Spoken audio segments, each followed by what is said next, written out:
முட்டை குழம்புலயே ரொம்ப சூப்பரான டேஸ்டான குழம்பு என்ன அப்படின்னு பார்த்தீங்கன்னா உடைச்சு ஊற்றின முட்டை குழம்பு தான். ரொம்ப சூப்பரான டேஸ்ட்ல இருக்கும் இந்த மாதிரி மெத்தடில் செய்யும்போது. இந்த முட்டை குழம்பை எப்படி செய்யலாம் அப்படிங்கிறத பார்க்கறதுக்கு முன்னாடி ப்ளீஸ் லைக் பட்டனையும் பெல் ஐக்கானையும் கிளிக் பண்ணிடுங்க. இப்போ வாங்க ரொம்பலாம் டைம் வேஸ்ட் பண்ணாம அந்த சூப்பரான டேஸ்டான உடைச்சு ஊற்றின முட்டை குழம்பு எப்படி செய்யலாம் அப்படிங்கிறத பார்க்கலாம். முட்டை குழம்பு பண்றதுக்கு நல்ல அகலமான கடாய் தான் தேவைப்படும். அதனால நல்ல அகலமான கடாயை பார்த்து அதுல ஒரு 2 ஸ்பூன் அளவுக்கு எண்ணெய் சேர்த்துக்கலாம். எண்ணெய் நல்லா காஞ்சதும் இதுல 3 கிராம்பு, 2 ஏலக்காய், சின்ன சைஸ் பட்டை, 2 பிரிஞ்சி இலை, அடுத்ததா ஒரு பெரிய சைஸ் அளவு வெங்காயத்தை எடுத்து நல்லா பொடிசா கட் பண்ணி வச்சிருக்கேன். அது அடுத்ததா ஒரு 4 கிட்ட பச்சை மிளகாய் எடுத்து கீறி வச்சிருக்கேன்.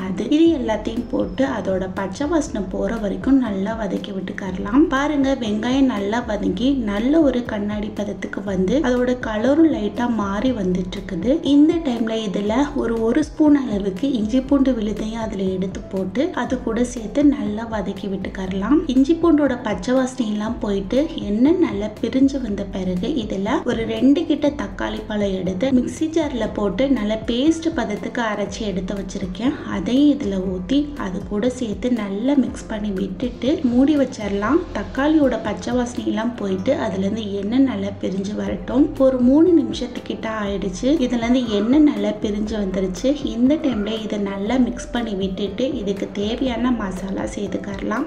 ஒரு ஸ்பூன் அளவுக்கு குழம்பு மல்லித்தூள், 1/4 ஸ்பூன் மஞ்சள் தூள், 1 ஸ்பூன் மிளகாய் தூள், 1/2 ஸ்பூன் கரம் மசாலா, ஒரு 1/2 ஸ்பூன் மிளகு தூள், இதுக்கு தேவையான அளவு உப்பு.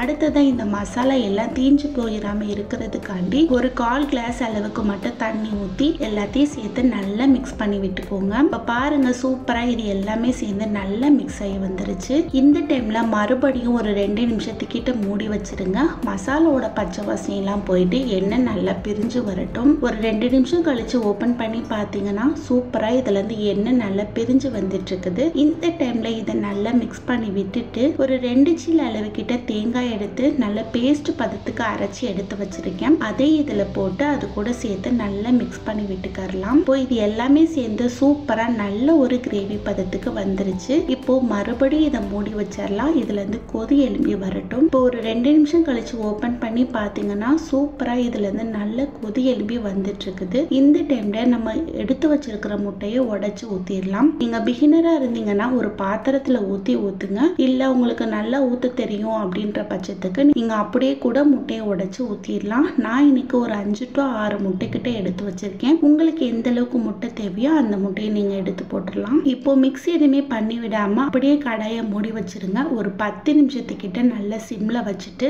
ஒரு 10 நிமிஷம் கழிச்சு ஓபன் பண்ணி பாத்தீங்கன்னா அந்த சைடு நல்லா வெந்து வந்திருக்கும். இந்த டைம்ல முட்டை உடையாம அடுத்த சைடு திருப்பி போட்டு அடுத்த சைடு ஒரு 10 நிமிஷத்துக்கிட்ட வச்சுட்டு நீங்க சர்வ் பண்ணீங்கன்னா சூப்பரான டேஸ்ட்ல உடைச்சு ஊத்தின முட்டை குழம்பு ரெடி. செம்ம டேஸ்டா இருக்கும். கண்டிப்பா ட்ரை பண்ணி பாருங்க. ட்ரை பண்ணி பார்த்துட்டு எப்படி இருந்தது அப்படிங்கறத கமெண்ட் பாக்ஸ்ல கமெண்ட் பண்ணுங்க.